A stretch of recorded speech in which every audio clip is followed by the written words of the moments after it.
Shalom. Selamat bertemu lagi dalam ibadah kita. Dan saya mau jemaat Tuhan, mari kita melihat hari ini bukan lagi satu lagi yang rutin. Nah, rutin maksudnya kebiasaan. Biasalah hari Minggu kan dengan ada pujian, ada khotbah, kita bersekutu dan sebagainya. Tidak. Kita selalu ada ekspektasi. Dan saya bercakap ini sebagai identiti kita sebagai anak. Kan kita sentiasa ada bagi ruangan untuk Tuhan bagi surprise dengan kita. Kita bilang dalam pikiran kita, apalagi yang Tuhan mau beritahu dengan kami, apalagi Tuhan mau berkati kami. Dan saya percaya bila kita buka pikiran kita seperti itu, Roh Kudus bekerja dengan lebih, saya katakan sini bukan teratur tapi lebih berkesan. Kita mendengar dan lebih siap untuk menjamah makanan firman Tuhan. Amin. Apa yang kita dengar adalah roti hidup. Amin. Kita makan dari surga. Karena firman Tuhan mengatakan bahwa kita hidup ini bukan dari roti saja, tapi dari firman yang keluar dari mulut Allah. Malah apabila kita mendengar kebenaran dari firman Tuhan ini, saya katakan ini dengan iman.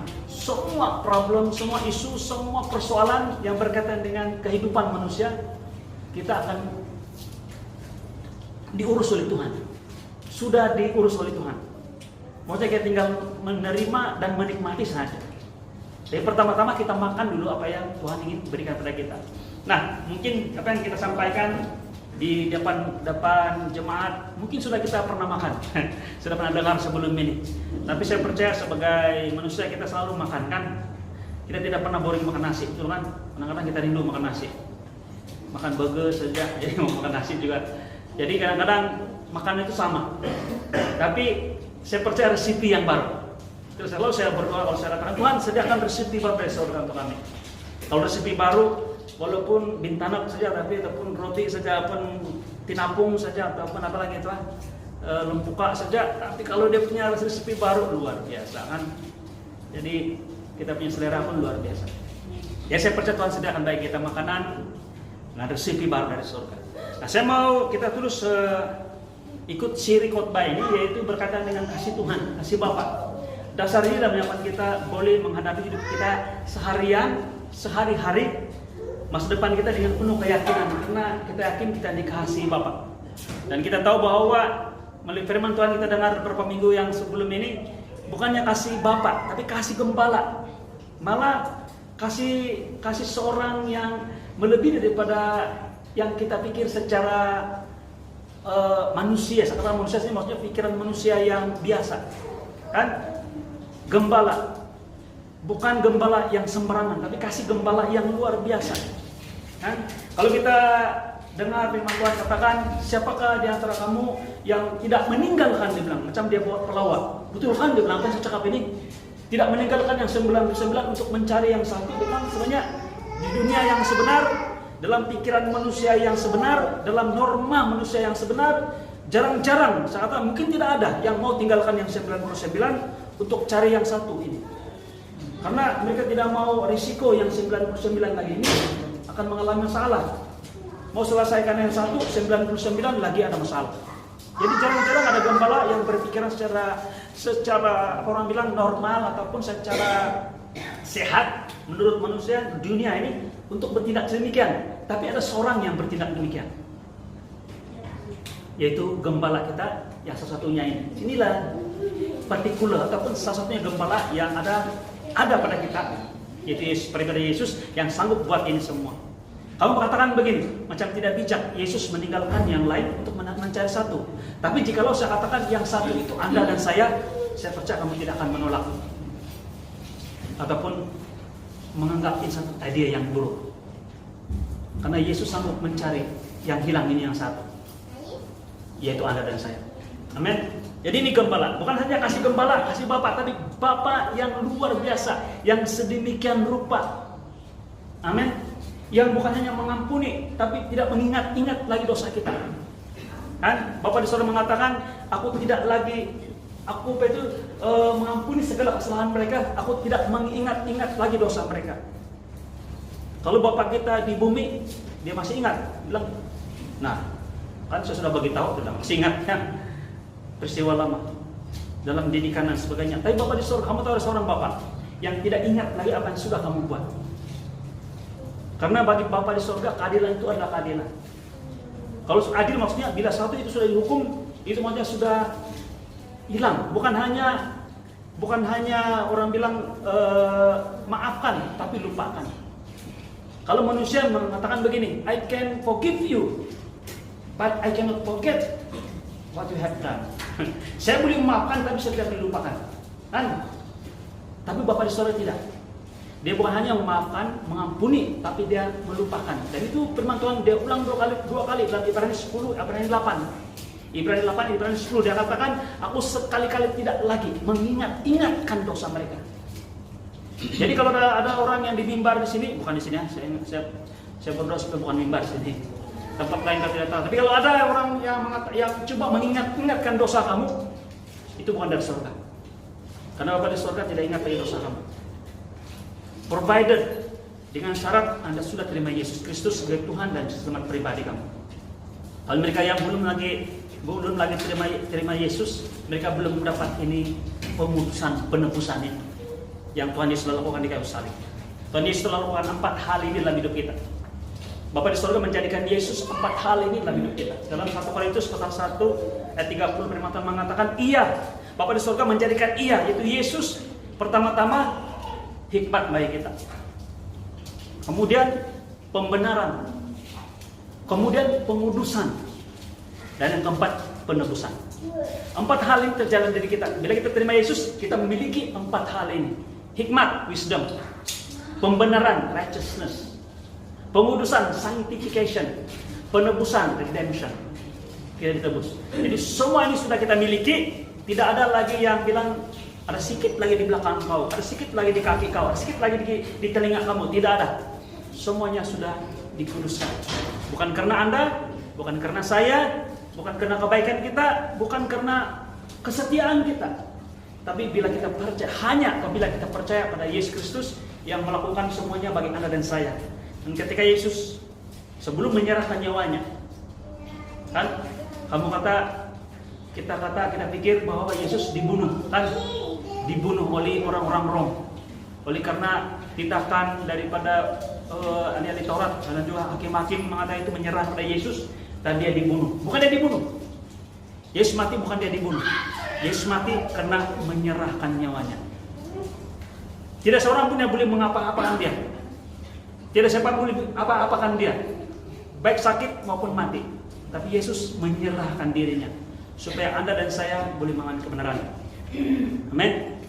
2 Korintus pasal 5 ayat 20 firman Tuhan mengatakan bahwa dia yang tidak mengenal dosa, kan?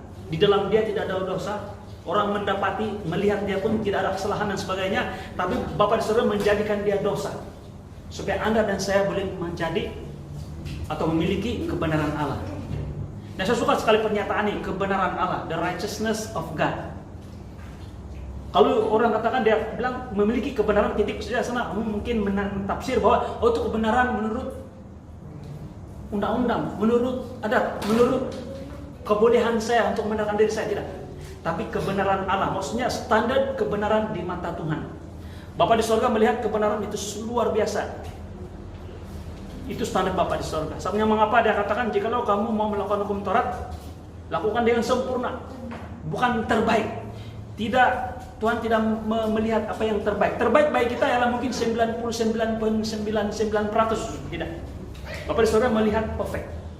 Jadi bila kita miliki kebenaran Allah, maksudnya kita kebenaran yang sempurna. Amin.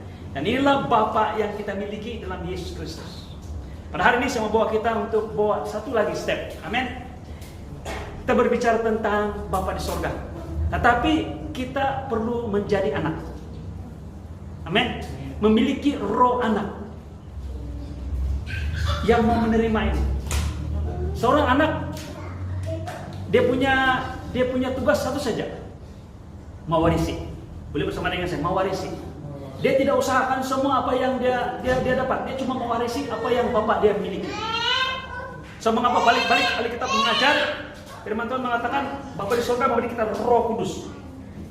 Kan? Roh Kudusnya pada kita supaya kita menjadi ahli waris.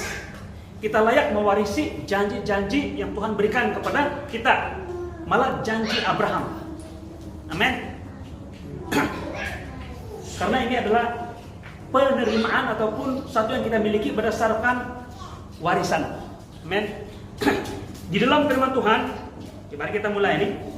Dalam Yohanes pasal 13 ayat 3 sampai 5. Karena jika kita mikir dan berpikiran sedemikian rupa, cara hidup kita dan pembawaan kita, iman kita, keyakinan kita, kita punya pandang dunia, world view kita akan berubah.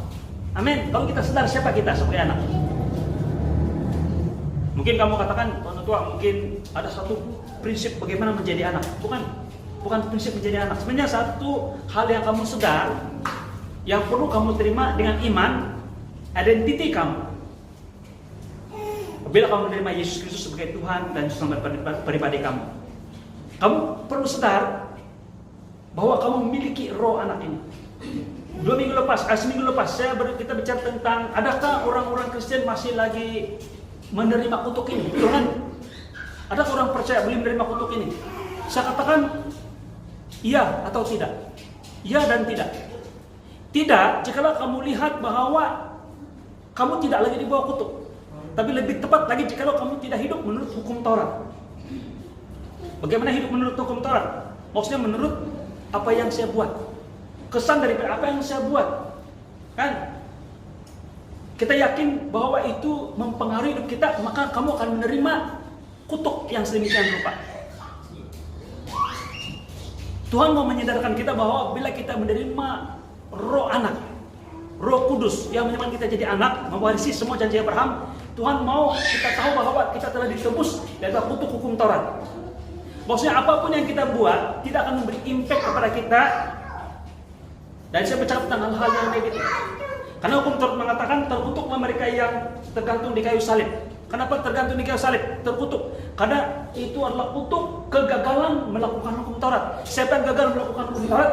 Itu bukan Yesus, tapi Anda dan saya. Yesus mati untuk Anda dan saya. Maksudnya bila Yesus mati untuk kutuk hukum Taurat, tidak ada lagi kutuk yang tinggal untuk saya, karena Yesus sudah mengambil kutuk tersebut, walaupun saya gagal. Dan jikalau kita percaya demikian, kita tidak akan menerima kutuk. Tapi jikalau kita, walaupun orang percaya, merasa bertanggung jawab dan mau menerima consequences ataupun kesan daripada apa yang Anda buat gagal, Tuhan tidak paksa kamu. Jadi saya mau bawa jemaat Tuhan untuk berpikiran sedemikian rupa. Karena bertobat ialah berubah cara pikir kita. Bahwa walaupun saya gagal, saya tidak akan menerima kutuk ini. Mungkin kamu tanya, tahu apa banyak kutuk-kutuk pernah Tuhan cakap ini? Tolong baca Ulangan 28. Dalam Ulangan 28, dia punya ayat dari ayat 1 sampai ayat yang ke-13, 14 khususnya adalah berkat. Jikalau kamu dapat melakukan hukum Taurat dengan baik-baik, perkataan Tuhan baik-baik, maksudnya dengan sempurna. Amin. Kamu diberkati. Diberkatilah kamu di ladang, diberkatilah kamu di desa, diberkatilah kamu di kota, diberkatilah keluar masuk, kamu diberkati.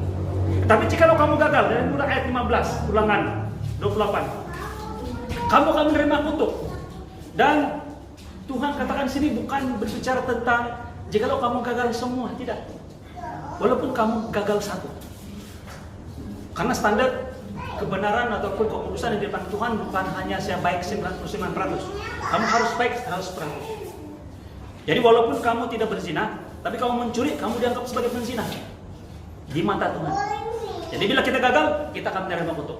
Itu adalah sudah menjadi, saya katakan, hukum karma dalam dunia ini sejak Adam jatuh dalam dosa.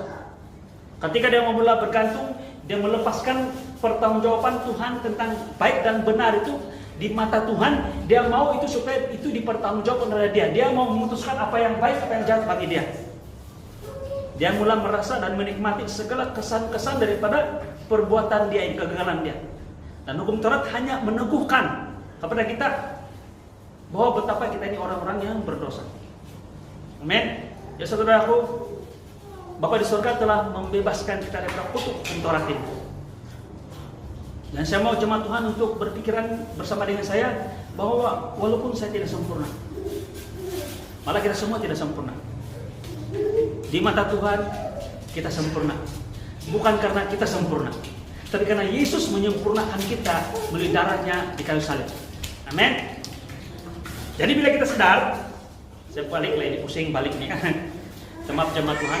Bila kita sadar siapa kita, yang tidak ada lagi kutuk, kan? Tidak ada lagi penghukuman bagi mereka yang dalam Kristus Yesus, yang hidup menurut roh, yang tidak menurut daging. Betul itu. Bila kita menurut roh, apapun kelemahan daging itu tidak mempengaruhi pada kita. Tapi kalau kau mau menurut daging, kamu melihat bahwa segala perbuatan kamu itu harus kamu bertanggung jawab, silakan. Kamu akan menerima kutuk tersebut. Tapi saya percaya jemaat Tuhan di IBBOB ini kita berpikiran sedemikian rupa sama-sama melihat bahwa saya sempurna, saya sudah ditebus, saya sudah tidak lagi menerima kutuk bukan karena saya baik. Saya tolak tuduhan baik diri saya, kadang-kadang diri kita menuduh, baik iblis maupun orang sekeliling saya mengatakan saya tidak sempurna dan saya harus dikutuk. Saya harus menerima pesan ini. Mungkin nggak mau katakan menentu ini complicated. Tidak, begini. Kadang-kadang pikiran kita terlampau kita yang sesimpel ini. Patutlah Tuhan tidak berkati saya dalam usaha saya ini. Sebab ada hal-hal yang tidak saya buat karena saya bohong, karena saya tidak setia. Macam begitu kan? Ini orang Kristen ini. Dan saya mau kita mulai berpikir berbeda dengan cara pikir ini. Kita kata begini, Tuhan terima kasih. Bukan saya katakan bahwa bila saya cakap begini, jadi boleh buat jahat semualah, tidak. Boleh berbohonglah, tidak. Maksudnya kamu buat yang terbaik. Malah kita akan buat yang terbaik, malah kita akan berbuah yang buah roh kalau kita percaya bahwa kita sudah ditebus. Kita tidak sadar kita berbuat baik. Yang saya katakan sini adalah walaupun kita gagal, kita masih hidup dalam dunia ini, kita hidup dalam daging kita ini, kita ada emosi dan sebagainya. Tapi walaupun kita gagal, mari bersama-sama jemaat Tuhan BOB untuk melihat dan mempercayai hal ini. Tidak ada kutuk lagi untuk saya. Dan bila kita percaya ini, kita percaya yang benar ini, kutuk tidak akan melanda hidup kita, atau keluarga kita, atau usaha kita, atau pekerjaan kita, tidak. Sebab mengapa? Kita yakin tahun 2003 adalah tahun berkat. Bukan satu lagi tahun yang penuh dengan orang bilang penuh dengan hambatan dan sebagainya. Menurut reality lah sedikit kan. Boleh, saya beli reality. Jikalau kita lihat, manusia melihat bahwa itu hambatan, melihat itu cabaran. Bagi kita itu adalah kesempatan untuk kita menjadi berkat. Saya suka dengan satu buku yang ditulis oleh mendiang pendeta Jeremiah Rim. Saya tidak pasti dia tulis, tapi dia punya nama lah. Dia tulis, dia bilang tajuknya saja, saya sudah diberkati. Dia bilang merambat walaupun dihambat. Dia bilang. Saya suka betul itu. Kalau bahasa kita itu, walaupun mengalami kesusahan, kita ambil kesempatan itu untuk jadi berkat ataupun meraih berkat. Merambat, maksudnya merambat ini menafikan bahkan merambat walaupun dihambat. Luar biasa betul buku itu. Dan saya percaya pikiran ini yang Tuhan mau tanam dalam diri kita. Nah, saudaraku, semua ini karena Bapak sayang dengan kita. Amin. Setuju dengan saya? Yesus dalam Yohanes pasal 13 ayat 3 sampai 5, mari kita baca firman Tuhan pelan-pelan. Dia katakan begini, Yesus tahu, Yesus tahu. Dan semua jemaat Tuhan bersama dengan saya pada hari ini kita tahu. Yesus tahu bahwa Bapaknya telah menyerahkan segala sesuatu kepadanya dan bahwa Ia datang dari Allah dan kembali kepada Allah. Dia tahu ini, bahwa segala sesuatu diserahkan kepada Dia. Dia datang kepada Allah, dia datang dari Allah dan dia akan kembali kepada Allah. Maksudnya dia pergi, dia tahu mana dia punya orang bilang asal usul dia dan di mana tujuan dia. Dan yang lebih penting lagi, dia tahu bahwa Tuhan sudah serahkan semuanya pada dia. Ini pribadi Yesus. Dan saya mau beritahu kita pada hari ini, Yesus adalah yang sulung di antara kita semua. Malah saya percaya bahwa bila ada tulisan diri kita memiliki karakter Yesus. Malah kita bersama dengan Yesus dan saya adalah satu. Wih, menurut apa yang sudah cakap ini terlampau drastik ini. Tidak, ini yang Yesus katakan. Dia katakan seperti Bapa dan saya dan Bapa satu, demikian juga mereka, dia bilang kan. Yesus satu bersama dengan kita, bersama dengan Bapa. Kita memiliki apa yang dimiliki oleh anak. Yesus adalah anak. Dia merupakan anak sulung daripada kita semua. Yesus tahu dia memiliki segala sesuatu. Bapa di surga telah menyerahkan semuanya bagi dia. Kalau kita ada iman, saya katakan kita mau berani percaya, pada hari ini kamu dikatakan begini, saya memiliki apa yang Yesus ada. Apa yang Yesus ada, saya miliki. Amin. Lalu bangunlah Yesus dan menanggalkan jubahnya. Ia mengambil sehelai kain lenan dan mengikatnya pada pinggangnya. Kemudian ia menuangkan air ke dalam sebuah basi atau besin dan mulai membasuh kaki murid-muridnya, lalu menyekanya dengan kain yang terikat pada pinggangnya itu. Nah, Yesus merendahkan diri dia untuk cuci kaki murid-murid dia. Tapi sebelum dia buat itu, dia tahu siapa dia. Kan? Kadang-kadang orang punya pikiran begini, oh tahu siapa saya ini? Maksudnya dia merujuk kepada cara kita layan dia. Pegang-pegang, oh tahu siapa saya ini? Kan? Tapi Yesus tahu siapa dia. Dia memiliki semua, Bapa telah menyerahkan semuanya pada dia. Dia tahu kedudukan dia. Dia daripada Bapa dan kembali kepada Bapa. Tapi justru mengetahui itu, dia merendahkan dirinya. Saya berkata saudaraku, kita boleh melayani, kita boleh jadi berkat, kita boleh melakukan hal yang orang bilang, apa yang dia buat ini? Karena kita tahu siapa kita. Kita tidak perlu buktikan kepada orang sekeliling bahwa siapa kita untuk mendapatkan penghormatan. Sebaliknya, bila kita tahu siapa kita yang sangat dimuliakan oleh Bapa, kita sanggup dan boleh melakukan hal-hal yang orang bilang hina. Amin, ini luar biasa. Apa yang saya mau sampaikan sini ialah mengenali identiti Anda sebagai anak. Seperti Yesus mengenali identiti dia sebagai anak, dia sanggup dan dapat dan malah melakukan yang luar biasa. Yang kita pikir, kita bilang macam ganjil. Kan? Kadang-kadang susah kita mau menundukkan, merendahkan hati kan? Tapi saya berkata kamu, orang yang mudah merendahkan diri atau merendahkan hati dia, apabila dia tahu dia merupakan orang yang sangat dimuliakan. Amin. Kadang-kadang orang-orang yang memang dalam kasta rendah, saya tidak cakap secara umum, secara general, mereka ini paling sukar bila untuk mau ditunduk ataupun merasa merendahkan diri ataupun merendah hati. Karena mereka rasa mereka tertekan, mereka diperas. Jadi mereka mau menunjukkan diri mereka supaya mereka tidak diperas. Tapi sebaliknya, Yesus yang tahu bahwa dia sangat dimuliakan. Kalau kamu cakap dimuliakan masih lagi abstrak, bahkan orang cakap ini terma rohani. Saya katakan begini, dia sangat berkuasa, dia sangat kaya, dia sangat luar biasa, dia sangat kaya. Dia boleh buat apa saja, dia berjalan di atas air dan sebagainya. Dia sangat dikasihi Bapa, tapi justru mengenali diri dia siapa dia itu, dia boleh ambil itu kain, dia ikat pinggang dia, ambil air, ambil besin, dan cuci kaki murid-murid dia. Kita merendahkan diri bukan karena kita merendahkan diri, sahabat istri yang betul tepat. Kita merendahkan diri karena kita tahu siapa diri kita. Jadi itu yang saya ingin semua jemaat Tuhan lihat, betapa pentingnya kita untuk berpikir sedemikian rupa bahwa kita memiliki atribut ini, yaitu roh anak, roh Yesus Kristus, roh kudus dalam diri kita, yang sanggup melakukan hal-hal yang sedemikian rupa. Amin.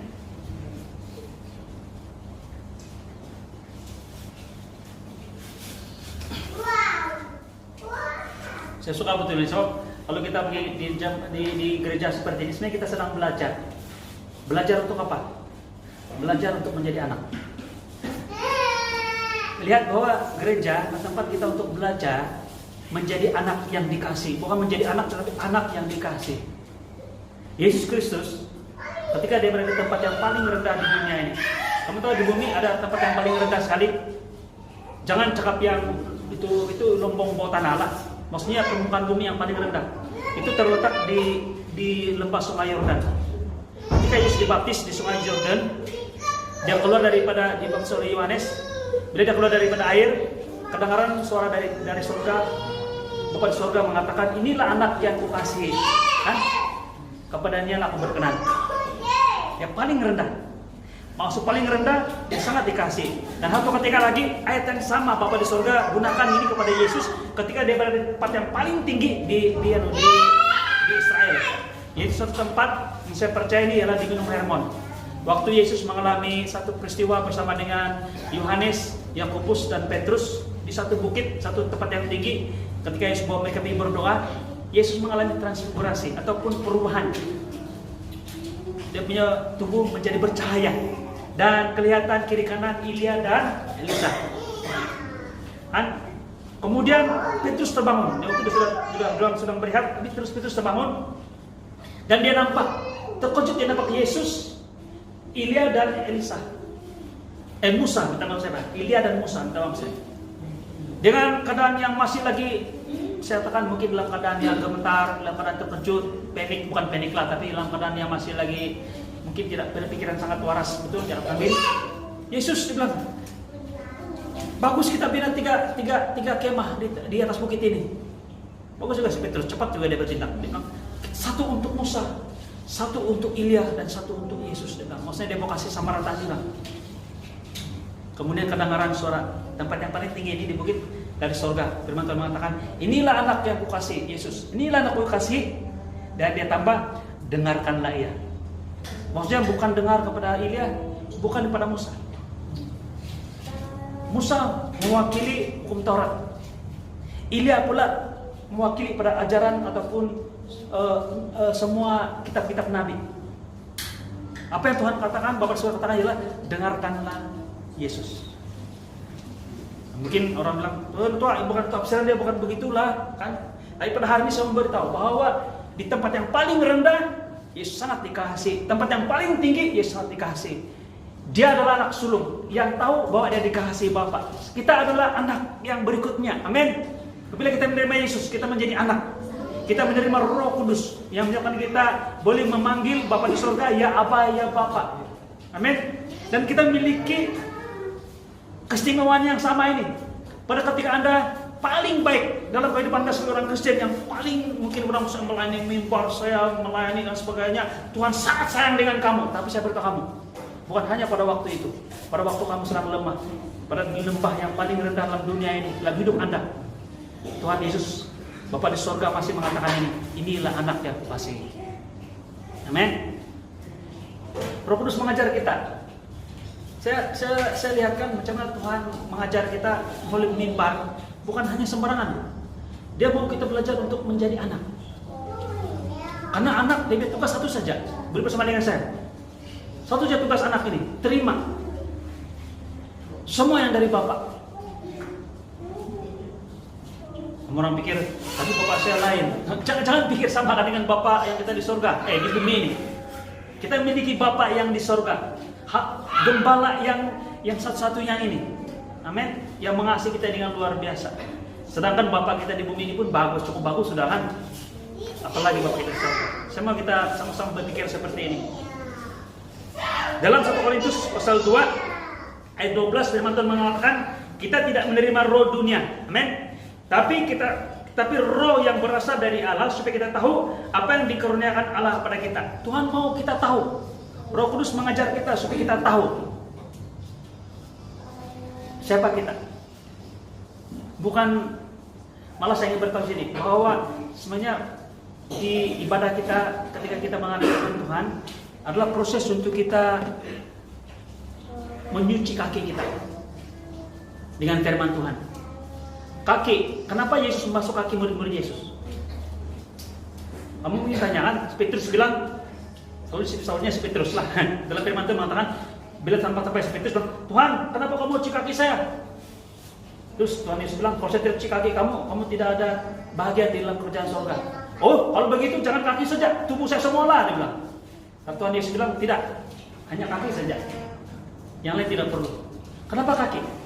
Masih ingat lagi ketika iblis menggodai Adam dan Hawa, ada orang mengatakan, tafsir mengatakan dia ada kaki. Dia ada kaki, ini ulanglah kaki. Tapi karena dia menjadi alat iblis untuk menggoda ataupun mencobai Adam dan Hawa, Yesus mengutuk ular. Dia katakan, kau akan menjalar dengan kau punya dada, dia bilang. Dan makanan kamu dibilang apa? Debu tanah. Jadi bila Yesus cuci kaki, ini budaya orang-orang Yahudi. Bila masuk rumah cuci kaki, orang lain mana ada itu. Orang Kristen dia tidak tahu, ada tidak. Pernah juga lah mengingat cuci kaki. Cuci kaki, budaya, maksudnya kebiasaan baik itu bahwa oke, mesti cuci lah kan, jangan masuk di rumah kotor-kotor. Tapi kebiasaan dulu memang dorong cuci. Maksudnya cuci debu tanah yang melekat di kaki mereka. Maksudnya apa? Apabila kita mengenal firman Tuhan, karena Yesus adalah firman yang hidup menjadi manusia. Dia mencuci kaki kita, yaitu mencuci kita punya cara pikir kita yang bergelumang dengan debu iblis di luar sana, di dunia sana. Apakah debu-debu iblis di luar sana? Karena itu makanan iblis. Yaitu cara pikir bahwa kau bersalah, kau tanggung, betul kan? Itu macam Nobel, kan bagus juga. Kau tidak berusaha, kau tidak sukses. Kau bekerja keras, baru kau sukses. Kau salah, kau berdosa, kau tanggung apa yang kau buat. Cara pikir dunia sana juga, saya beritahu, hukum karma juga adalah pikiran di luar sana. Pikiran kita adalah saya yang berdosa, Yesus yang tanggung semua itu bagi saya. Dan dunia tidak menerima ini. Malah saya percaya perlukan Roh Kudus untuk Anda menerima kebenaran ini. Kamu tahu gak bahwa pembenaran kita dalam dunia sekarang ini hanya satu cara saja yang Bapa di sorga izinkan ataupun guna cara. Inilah divine ways ataupun cara sesuatunya Tuhan guna untuk menyelamatkan Anda dan saya, membersihkan Anda dan saya, yaitu darah Yesus. Jikalau Anda dan saya menerima ini, bermaksud itulah pekerjaan Roh Kudus yang meyakinkan Anda dan saya. Dan saya percaya karena dari semula Anda dan saya sudah dipilih Tuhan. Ini luar biasa. Jadi kita sudah terima Yesus, tetapi kita masih lagi ada debu-debu dunia sana, makanan iblis yang perlu dicuci. Dan bagaimana itu dicuci? Dengan menghadiri persekutuan seperti ini, mendengar firman Tuhan, kita dicuci. Supaya pikiran kita diubah. Kalau perkataan yang biasa ialah supaya kita bertobat. Karena pertobatan itu dalam bahasa Greek ialah metanoia. Metanoia maksudnya berubah cara berpikir. Amin. Roh Kudus, kita menerima roh yang berasal dari Allah supaya kita tahu apa yang dikaruniakan Allah pada kita. Dengar baik-baik. Dia katakan begini, kita tidak menerima roh dunia, tapi roh yang berasal dari Allah supaya kita tahu. Jadi selepas ini kita bilang kelas juga kan, sebelum balik bilang saya tahu. Amin. Siapa saya? Oke. Kalau dalam bahasa Inggris lebih jelas. Boleh, siapa yang ada terjemahan bahasa Inggris itu yang ini 1 Korintus 2:12. Coba lihat dalam King James Version. Dia katakan begini. Now we have received not the spirit of the world, but spirit which is of God, dari Tuhan, that we might know. Bukan hanya apa yang dikaruniakan, tapi dia katakan we might know the things that are freely, dia bilang, freely given to us by God. Dalam bahasa Inggris itu lebih jelas. Dia katakan supaya kamu tahu apa yang Tuhan telah bagi kamu, karuniakan kepada kamu, percuma, freely. Sayangkan banyak orang mau bayar sana, bayar sini, berkorban sana, berkorban sini untuk mendapatkan berkat dari Tuhan. Saya tidak katakan bahwa apa yang kamu buat itu tidak bagus. Tapi kalau kamu buat itu berdasarkan kepahaman asal bahwa kamu telah dibagi secara percuma dan kamu buat itu oke. Tapi kalau kamu buat itu supaya kamu dapat apa yang Tuhan mau beri pada kamu sudah buang satu konsep, yaitu freely yang Tuhan telah beri pada anak saya. Maksud saya sini ialah berdoa, berpuasa, dan sebagainya. Saya berdoa berpuasa supaya saya dapat. No. Kita dapat bukan karena kita berdoa berpuasa. Kita berdoa berpuasa karena kita sudah dapat. Malah supaya kita tahu yang kita sudah dikaruniakan, bukan hanya dikaruniakan, tapi dikaruniakan secara freely given.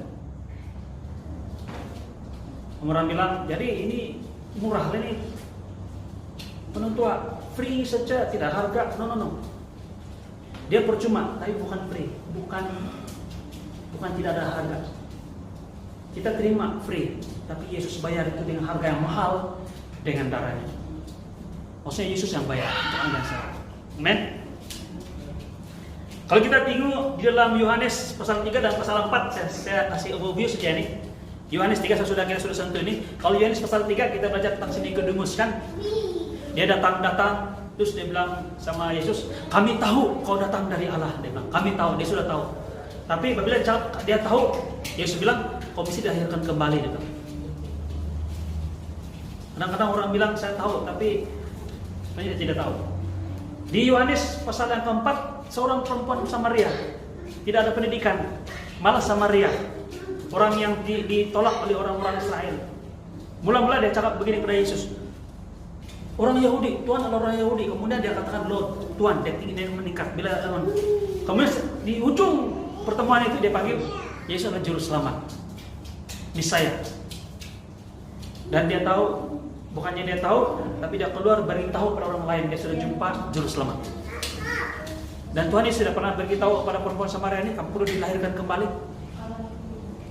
Ini cara Roh Kudus. Roh Kudus memberi kepada kita apa yang sudah kita miliki di dalam Kristus Yesus. Dan dia mulai dengan orang-orang yang tidak tahu, supaya kita tahu. Amin. Haleluya.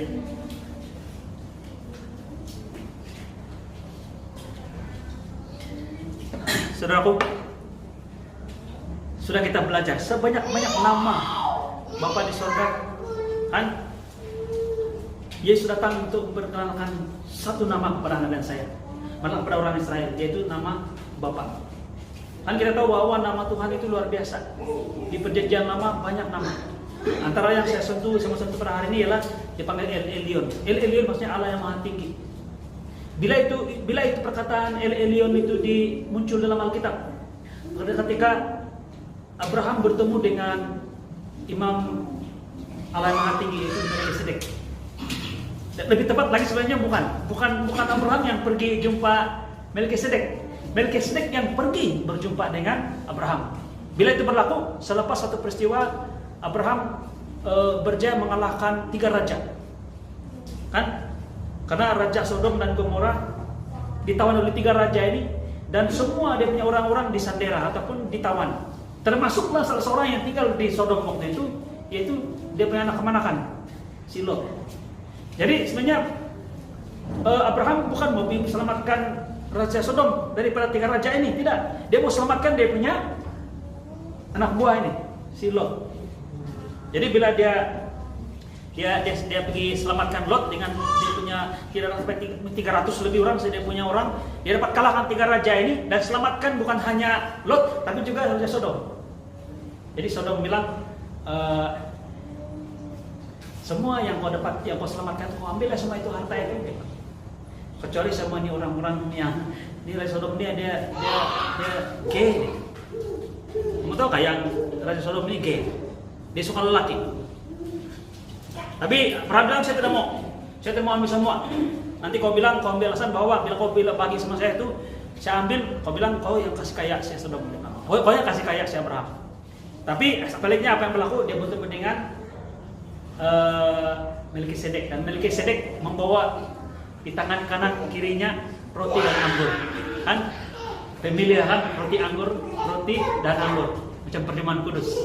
Bila dia berikan kepada Abraham roti dan juga minuman ini, Abraham memberikan 1/10 daripada hasil jarahan, bukan harta Raja Sodom, tapi daripada 3 raja ini. Itu 1/10 dia berikan kepada Melkisedek. Jadi sangat-sangat signifikan nih saudaraku. Saya mau kamu lihat ini bahwa ini saya kasih nugget dan ya. Ini adalah input ataupun orang bilang pengajaran di dalam pengajaran, yaitu perjamuan kudus dan juga pemberian kasih ini sangat-sangat signifikan. Nah, kamu orang bilang, oh sepenuh Tuhan ini mau bercakap tentang pemberian supaya jemaat rajin memberi. Bukan, tidak. Kalau kamu memberi dengan sukacita, amin. Jangan memberi dengan berat hati, yang terpaksa, tidak mau. Tapi saya mau beritahu signifikan tentang perjamuan kudus ini dan juga persepuluhan. Kalau perjamuan kudus kita istiharkan apa? Yesus mati, betul kan? Lakukanlah sentiasa untuk mengingatkan atau memperingatkan tentang kematian Yesus. Tapi bila kita memberi persepuluhan, itu mengingatkan tentang bahwa Yesus adalah hidup. Perjamuan kudus mengingat Yesus mati. Kita memberi karena Bapa kita di sorga dalam pribadi Kristus Yesus itu hidup. Jadi saya tidak kekurangan apa-apa. Amin. Luar biasa. Nah, ketika dia berjumpa dengan Melkisedek, perkataan El Elyon itu keluar. Allah yang Maha Tinggi, maksudnya banyak yang tinggi di dalam dunia ini. Kan yang menganggap dia tinggi, dia Tuhan yang paling tinggi apa semualah, dewa yang paling tinggi. Tapi Bapa kita di surga adalah El Elyon. Amin. Nah, begitu luar biasa nama Bapa di surga. Tapi ketika Yesus datang, dia memperkenalkan nama, bukan El Elyon, bukan El Shaddai, bukan Jehovah Jireh dan sebagainya, tapi Bapa. Mari kita lihat di dalam Yohanes pasal 17 ayat 6, firman Tuhan mengatakan begini. Aku telah menyatakan namamu, dia bilang. Aku telah menyatakan, Yesus telah menyatakan nama Bapa kepada semua orang yang engkau berikan kepadaku dari dunia. Mereka milikmu dan engkau telah memberikan mereka kepadaku dan mereka telah menuruti firman-Mu. Kalau kamu ada ini Alkitab Android, coba kamu tulis di search di Perjanjian Baru, Bapakmu yang di sorga. Kamu search Bapakmu yang di sorga. Kamu lihat bahwa setiap kali Yesus merujuk kepada Allah, kepada Tuhan, dia selalu merujuk dia sebagai Bapa. Kan? Lihatlah burung-burung di udara, dia bilang. Yang apa itu? Yang boleh dijual dengan satu keping duit 2 ekor, dia bilang. Kan? Tetapi Bapakmu yang di sorga, dia bilang, menjaga kamu, memperhatikan rambut pun dia lihat, rambut putih, dia boleh tengok, dia boleh hitung rambut kita. Bapakmu yang di sorga, selalu dia berikan pengenalan kepada Bapa di sorga, Allah sebagai Bapakmu yang di sorga. Dia mau supaya orang Yahudi berpikir bahwa Tuhan yang mereka sembah itu bukan Jehovah Jireh, bukan Jehovah Rafa, bukan El Shaddai atau El Elyon, tapi Bapakmu yang di surga. Maksudnya dia mau rapatkan jurang ini. Roh Kudus mau orang-orang Kristen memiliki pikiran yang sama. Karena Yesus telah menyatakan nama Tuhan ini kepada Anda dan saya. Firman Tuhan mengatakan, aku telah menyatakan namamu kepada semua orang yang engkau berikan kepadaku dari dunia. Mereka itu milikmu dan engkau telah memberikan mereka kepadaku dan mereka telah menuruti firman-Mu. Mari kita lihat dalam ayat 26. Terus kita lihat yang ayat 26, Yohanes 17 ayat 26. Aku telah memberitahu, dia bilang lagi. Kalau dalam bahasa Inggris dia kata I have declared. Tadi dia sudah menyatakan, sekarang dia declare, dia menyatakan lagi, dia memberitahukan namamu, dia bilang kepada mereka dan aku memberitahukannya supaya kasih yang engkau berikan kepadaku dan dalam mereka ada di dalam mereka dan aku dalam mereka. Kenapa Yesus memperkenalkan nama Bapa kepada murid-muridnya? Pada hari ini untuk Anda dan saya, supaya firman Tuhan mengatakan, engkau berikan kepadaku ada, supaya dia katakan supaya kasih yang engkau berikan kepadaku ada di dalam mereka. Bagaimana kita tahu bahwa kasih Bapa yang ketika dia memanggil Yesus, inilah anakku yang kukasihi, kepadanya aku berkenan. Dia bilang itu ada pada Anda dan saya. Apabila kita menerima dan melihat, malah embrace bahwa Tuhan kita itu adalah Bapa kita di surga. Kamu tahu masalah dalam dunia sekarang ini apa masalah dia yang paling asas? Itulah yang paling basic masalah. Kamu tahu kenapa perang dunia kedua berlaku? Bukan yang pertama, dunia kedua. Kenapa? Perang dunia kedua berlaku menurut satu kajian berlaku karena satu hal. Tidak ada kasih Bapa. No father's love. Selepas perang dunia pertama, jutaan lelaki yang masuk, yang boleh menjadi tentara mati di medan perang dari tahun 1920-an itu, karena perang dunia pertama 1920-an. Dalam dari tahun 20 sampai 40 ada 20 tahun ada sekumpulan anak-anak kecil, lelaki-lelaki yang membesar tidak ada bapak. Kamu bersama saya di Eropa, karena bapak-bapak dia mati di medan perang. Dia besar dengan mama saja. Dan salah seorang yang lahir ini adalah Hitler.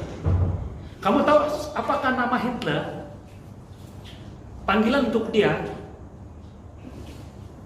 dalam bahasa Inggris atau dalam bahasa Jerman saya tahu.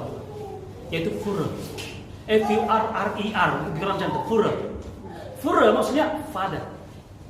Maksudnya dia rekrut bila ada tiga bapak, tiga yang boleh menyatukan, boleh mengambil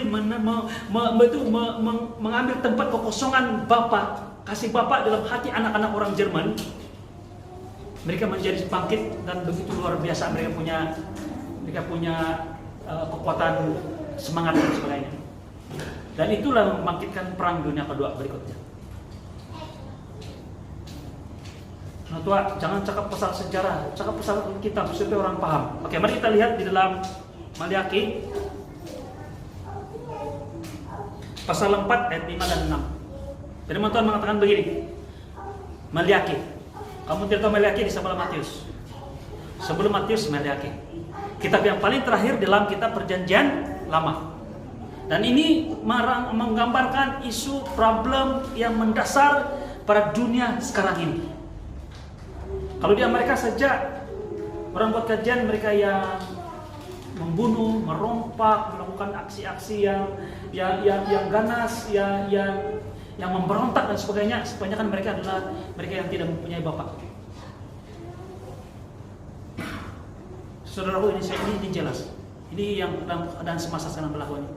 Dalam Maliaki pasal 4 ayat 5 dan 6 firman Tuhan mengatakan, sesungguhnya aku akan mengutus Nabi Ilya kepadamu menjelang datangnya hari Tuhan yang besar dan dahsyat itu.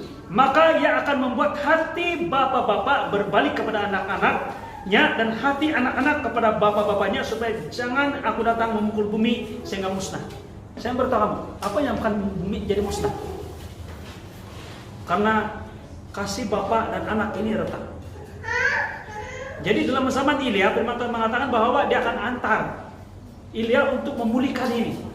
Supaya kasih bapak dulu balik kepada anak, anak kepada bapak. Kalau tidak, firman Tuhan mengatakan kalau tidak, dunia akan terbinasa. Jadi pembinasaan ataupun kerusakan dalam dunia sekarang ini karena ini hal ini tidak terjadi. Dan jikalau kita lihat ini secara literal, saya yang beritahu terus terang, saya sebagai salah seorang bapak. Saya tidak tahu bapak yang luar sana. Saya beritahu, saya gagal. Kalau kamu katakan bahwa jikalau saya berjaya itu ialah 99% di mata Tuhan, itu masih gagal. Wih, menurut tidak begitu. Saya nampak kau punya usaha sebagai seorang bapak. Jadi kalau orang cakap gitu dengan saya gembira. Dia bilang, saya nampak kau sudah berjaya jadi seorang bapak. Walaupun gini-gini ada sedikit kelemahan, tapi kau masih oke lah jadi bapak.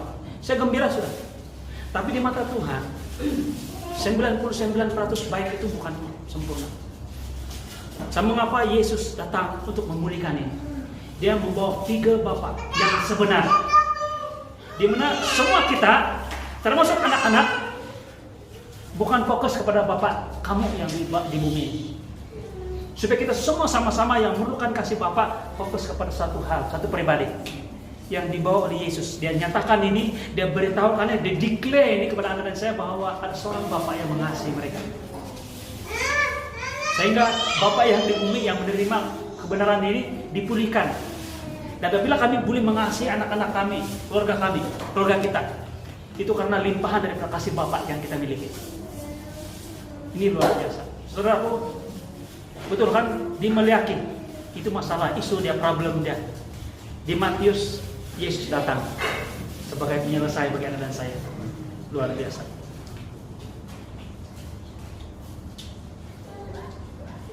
Saya mau bawa kita untuk melihat satu yang sangat luar biasa. Oke, kita balik ke Yohanes 17. Mari kita lihat Yohanes 17. Sekarang kita lihat ayat 11 dan 12. Yohanes 17 ayat 11 dan 12, firman Tuhan mengatakan begini, dan aku tidak ada lagi dalam dunia, tapi mereka masih ada dalam dunia. Saya suka ini, Yesus selalu bercakap dengan iman. Dia bilang, aku tidak ada lagi dalam dunia. Dia masih dalam dunia waktu itu, tapi dia sudah melihat apa yang akan berlaku. Dia sudah cakap bahwa dia akan meninggalkan bumi ini.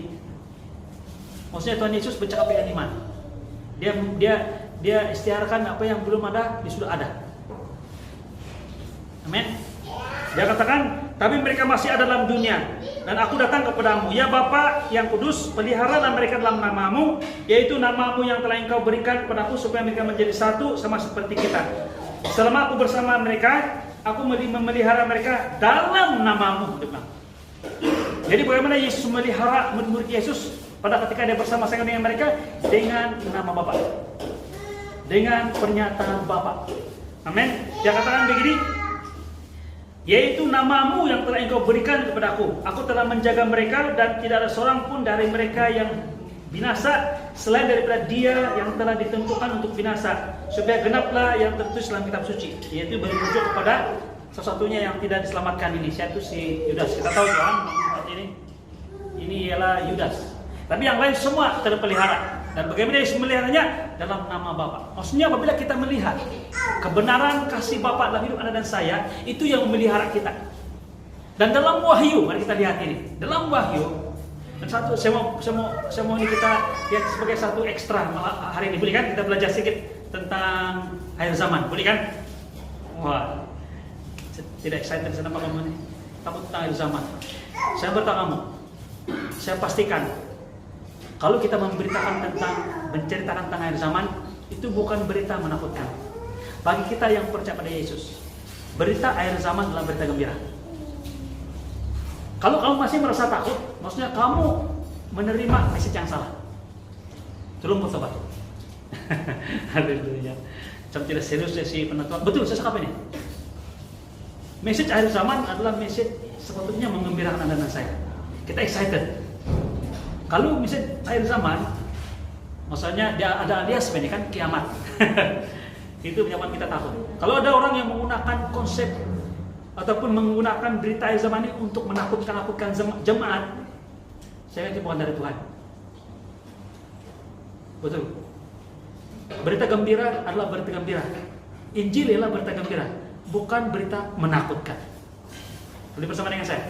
Oke, dalam Wahyu. Oke, sebelum kita lihat tentang Wahyu, saya mau kita lihat ini ya. Tuhan Yesus memperkenalkan Bapa di sorga sebagai Bapamu yang di sorga, Your Father in heaven, kan? Malah waktu di acara kita berdoa, apa dia bilang? Elohim yang ada di sorga. Tidak kan? Apa doa yang Yesus ajar? Bapa kami yang ada di sorga, betul kan? Our Father, Thou art in heaven. Bapa.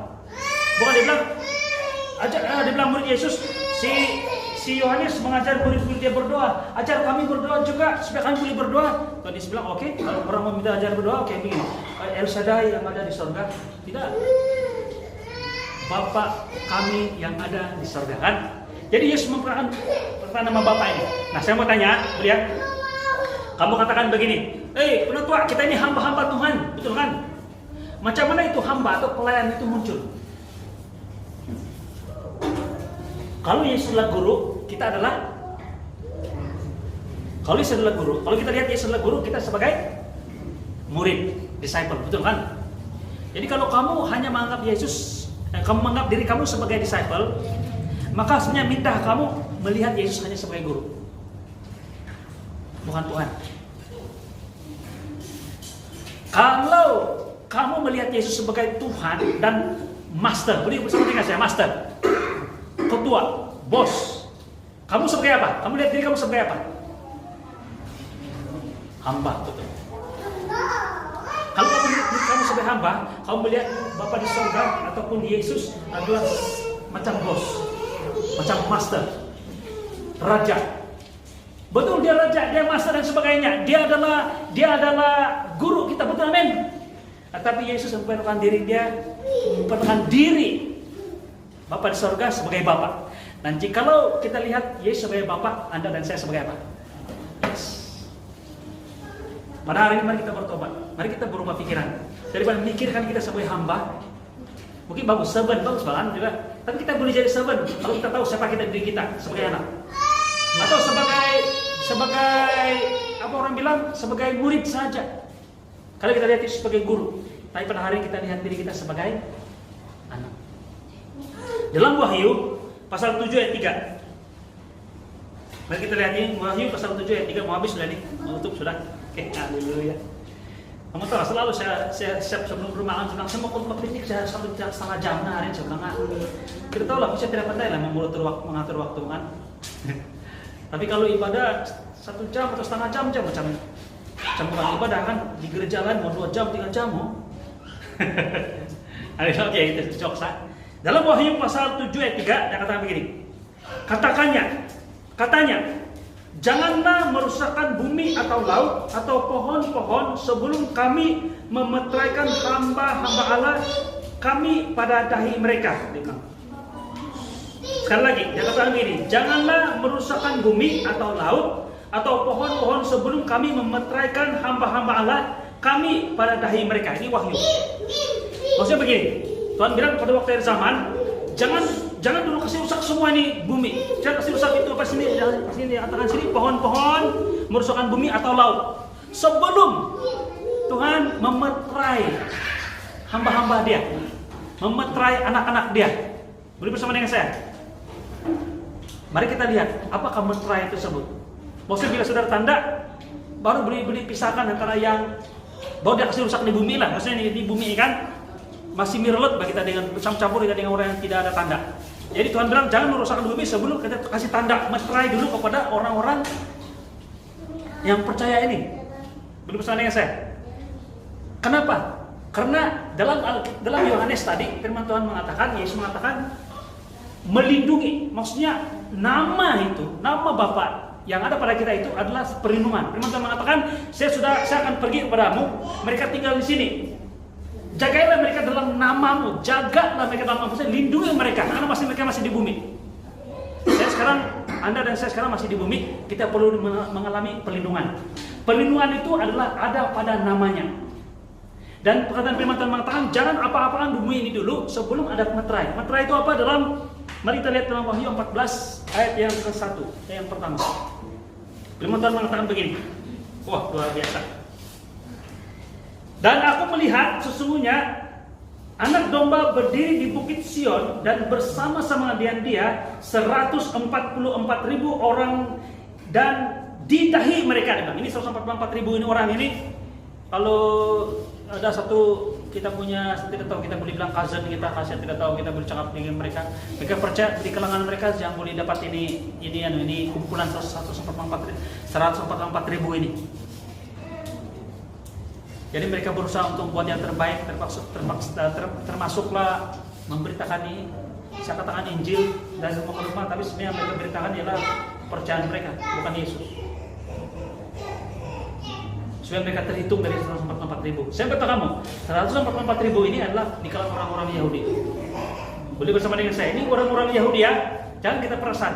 Memang Alkitab jelas berkata bahwa ini orang-orang Yahudi yang diambil 12.000 daripada 12 suku. 12.000 dari setiap suku, mereka jadi pemberita Injil pada waktu akhir zaman. Inilah 144.000. Tapi ada satu yang luar biasa, teman-teman mengatakan, dan di dahi mereka tertulis namanya dan nama Bapaknya, dia bilang. Nama, the name of the Father, ada di dahi mereka. Saya berkata saudara-saudara, itu yang melindungi mereka. Nama Bapa di surga, nama Yesus, nama Bapa di surga, ada di dahi mereka. Mungkin kamu katakan begini, teman-teman, di akhir zaman ada manusia yang ditanda dengan tanda nama Antikristus, betul kan? Ada 2 tempat mereka tanda. Kalau yang Antikristus ini tanda 2 tempat. Di mana? Yang pertama di tangan. Boleh bersama dengan saya? Di tangan kan? Kamu tidak tahu. Di tangan kan? Ataupun di dahi. Saya beritahu kamu, apa maksud dahi? Apa maksud tangan? Dahi sini adalah maksudnya pemikiran. Pemikiran sini bermaksud kita berpikir siapa kita dalam Tuhan. Kita adalah anak Tuhan. Siapa Bapak kita di surga? Kita pikir sini. Maksudnya perubahan atau pertobatan dalam pikiran kita. Kenapa yang 144.000 ini tidak tanda di tangan? Kenapa yang Antikristus itu ada tanda di tangan, ada tanda di pikiran, ada tanda di kepala? Karena tangan berbicara tentang usaha manusia. Belum sama dengan saya. Tangan berbicara tentang usaha manusia. Antikristus dia berbicara tentang saya boleh, tanda di tangan. Tetapi juga mereka mau ubah pikiran mereka daripada pikir tentang Bapa, pikir tentang iblis. Tetapi bagi orang-orang percaya hanya satu tanda yang perlu, yaitu di pikiran. Kita tidak perlu berusaha. Karena Yesus telah melakukan sempurna bagi kita. Yang perlu berubah hanya satu saja. Bersama dengan saya, your mind. Tanda itu, metra itu adalah nama Bapa kita di surga. Your Father is in heaven. Yang mengasihi Anda, yang telah memberikan Yesus Kristus mati di kayu salib untuk menebus dosa kita. Kita tidak perlu tanda di tangan, karena tanda di tangan telah diambil oleh Yesus ketika dia dipaku di kayu salib. Dulu sama dengan saya lihat ini kan luar biasa firman Tuhan ini. Kalau iblis dapat tanda tangan sama tanda di dahi kan, tapi orang Kristen hanya tanda di dahi saja. Tapi lebih tepat saya berkata sebenarnya ini hanya merujuk pada orang-orang Israel pada waktu selepas pengangkatan. Kenapa 144.000? Karena kita, Anda dan saya sudah tidak ada di bumi waktu itu. Kita sudah diangkat ke surga. Jadi kita tidak perlu tanda sudah. Yang perlu tanda ialah 144.000 orang-orang Israel yang masih bersama-sama dengan Antikristus pada waktu itu. Karena mereka akan menerima Yesus, melihat Yesus, menyadari siapa Yesus pada waktu Antikristus menyatakan dirinya. Mereka tertipu, mereka pikir Antikristus adalah Mesias. Tapi ketika Antikristus itu menyatakan dirinya yang sebenarnya, baru mereka tahu bahwa ini salah. Yang betul adalah Yesus yang ada dan sudah ada, yang mereka tolak selama ini. Dan mereka inilah orang-orang Israel yang menjadi pemberita Injil pada waktu itu, dan mereka ada tanda di dahi. Kalau iblis perlu ada tanda dahi, pada tangan di tangan, karena mereka mau pikir dan mereka karena berusaha. Tapi bagi kita hanya ubah pikiran kita dan usaha bersatu dengan Yesus untuk Anda dan saya sekali untuk selamanya mati kayu salib. Amin.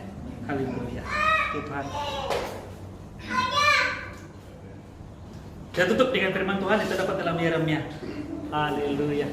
Saya bersyukur betul. Sebenarnya banyak lagi yang saya mau sampaikan, tapi tidak apa-apa, nilai pun bersiri kan. Kita pelan-pelan lah. Memakan semua nanti temu tahu lah kan. Tidak. Firman Tuhan ini sangat luar biasa. Bila saya belajar firman Tuhan ini kan, menyediakan buat bantu kita ini kan, saya yang terberusaha awal-awal. Saya berdiri bulu Roma dulu awal-awal. Tuhan sayang dengan kita betul-betul. Tuhan mau kita sadar nih, yang Tuhan sayang dengan kita. Kita ada Bapa. Malah mulai hari ini Tuhan kita jangan lagi sebut Allah. Bukan bilang Bapa Elohim ataupun Elohim kayak itu. Nah, bahasa di Alkitab ada Elohim kan. Ada satu terjemahan di Indonesia yang dia tidak gunakan Allah itu Bapa Elohim sudah.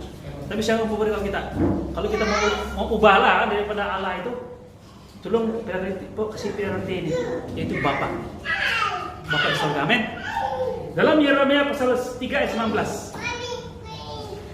Saya suka dalam bahasa Inggris, tapi saya mau baca bahasa Melayu dulu, bahasa Indonesia. Tadinya pikirku, ini siapa yang ini huruf besar, maksudnya Bapa di surga. Amin. Boleh. Sungguhnya aku mau menempatkan engkau di tengah-tengah anak-anakku dan memberikan kepadamu negeri yang indah, milik pusaka yang paling permai dari bangsa-bangsa. Pikirku, engkau akan memanggil aku Bapakku dan tidak akan berbalik dari mengikuti aku. Nah, ini bahasa Melayu Indonesia ini terjemahan dia sedikit kaku. Macam saya sendiri pun sedikit mau paham. Tapi kalau saya bahasa Inggris, terus si Dan pun boleh paham. Oke, mari kita lihat tentang firman Tuhan ini. Dia katakan, but I said, maksudnya Bapa di surga. I said, how shall I put thee among the children? Bagaimana saya mau letak kamu di tengah-tengah anak-anak saya? And give thee, dan membagi kamu a pleasant land, a goodly heritage of the host of nation. Dia bilang. Ini Tuhan bertanya, bagaimana saya boleh bagi kamu yang terbaik? Saya mau berkati kamu, saya mau letakkan kamu di tempat yang sangat luar biasa di tengah-tengah anak saya yang saya kasih. Saya mau a pleasant, goodly, yang heritage, yang kamu waris. Saya mau kamu menikmati dengan berkat. Bagaimana itu dia bilang? Bapak selalu bertanya, ini dia jawab dalam bahasa Inggris. Sudah itu. And I said, dia bilang. And I said, thou shalt call me, dia bilang, my father, and shall not turn away from me. Pertanyaan dia begini, how can I put you among the children? I will to give you a pleasant, a goodly heritage. Pleasant. Dia cakap. How? And I said, dia bilang, Tuhan Yesus, Bapak Yesus bilang, I said, how? Dia bilang, thou shalt call me. Kamu akan memanggil saya my Father. Macam mana kita boleh mengalami semua ini? Berkat tahun 2023, saya kasih aplikasi lah ya kan, supaya kita lihat diberkati. Tuhan mau meletakkan kita ini di tempat yang sangat luar biasa, diberkati luar biasa. Bagaimana itu? Dengan Anda dan saya memanggil Tuhan kita my Father. Nah, saya mau cakap ini bukan saya mau bawa kamu cakap secara kaku my Father, bukan. Yang kita lihat my Father who love me. Saya suka saya suka si Paulus. Bila dia bercakap bukan dia bercakap secara umum. Dia bilang Bapa di surga yang mengasihi kita. Tidak. Dia cakap bilang Bapa yang mengasihi saya dan mati untuk saya. Si Paulus saya suka dia kasih personal itu kasih, bukan ya kasih Bapa mengasihi kita semua. Tidak. Bapa mengasihi saya. Mari kita menerima roh anak ini. Memiliki pikiran seperti Yesus yang dia tahu siapa dia, sehingga dia boleh melakukan apapun yang orang nampak hina. Malah waktu kita lakukan itu, kita lakukan dengan luar biasa. Orang bilang, apa yang dia buat ini memalukan. Di hati, jauh di hati mereka mengatakan, boleh tahan dia orang. Kenapa dia orang boleh buat ini, sedangkan tapi kita tahu siapa kita. Lalu saya katakan begini, bila kita tahu siapa Bapak kita, mengasihi kita yang luar biasa, kita akan melayani yang luar biasa. Bukan karena supaya kita dapat, tapi karena kita sudah dapat segala sesuatu warisan sebagai anak. Saya mau bawa kita bersama-sama pada hari ini. Mari miliki roh kepemilikan, identity sebagai anak, dan melihat kasih Yesus itu personal untuk Anda dan saya, yang mengasihi saya, yang memberikan nyawanya bagi saya, yang menebus saya, yang menyelamatkan saya. Tuhan mau kita, Tuhan rindu, seakan-akan saya katakan begini, Tuhan rindu untuk kita panggil dia my Father, ya Abba, ya Bapa. Dalam setiap doa kita, dalam setiap seruan keluhan kita, panggil dia sebagai Bapa. Dan Tuhan mengatakan itulah yang membuat kita terbuka kepada segala janji warisan yang Tuhan berikan dengan saya. Tuhan rindu. Dan kuncinya untuk kita menikmati semua ini, dan kuncinya ialah when they call me my Father. Amin. Mari kita memanggil Yesus. Mari kita memanggil Bapa kita di surga. Tuhan Allah kita sebagai Bapa kita yang mengasihi Anda dan saya. Amin. Dan saya percaya the rest yang lain itu akan ditambahkan kepada Anda dan saya yang luar biasa. Mari kita berdoa.